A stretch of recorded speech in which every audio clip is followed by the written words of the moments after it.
பாடத்தில் நான் கற்றுக்கொண்ட ஒன்றே ஒன்றுதான். நிறைய பேர் வருவாங்க, நிறைய சொல்லிட்டே இருப்பாங்க.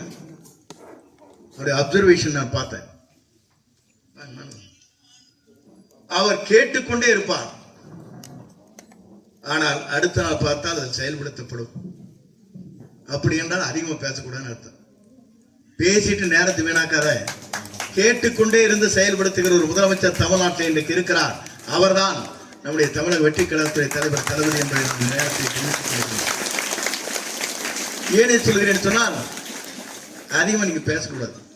அப்சர்வேஷன் தான் தேவை. ஸ்டூடெண்ட் செய்திகளை தெரிந்து கொண்டே இருக்க வேண்டும். பேசுறது பூரா டீச்சர் இருக்காங்க சொல்லிக் கொடுக்குறது, அவங்க அந்த டீச்சிங் சொல்லுவாங்க. நீங்களாம் அப்சர்வேஷன் தான், கேட்டுட்டே இருக்கணும். கேட்க கேட்கத்தான் நம்முடைய சிந்தனைகளும் செயல்பாடுகளும் ஒழுக்கமும் நாம் நிறைந்து வாழ முடியும். மனிதனுக்கு முக்கியமான ஒன்று கல்வி, இரண்டாவது ஒழுக்கம். இந்த இரண்டும் ஒரு இடத்தில் இருந்து விட்டால் அவரை யாராலும் தமிழ்நாட்டை வெல்ல முடியாது. அந்த வெல்லுகிற சக்தி எவராலும் முடியாது என்ற வரலாற்றை நீங்கள் படைத்திட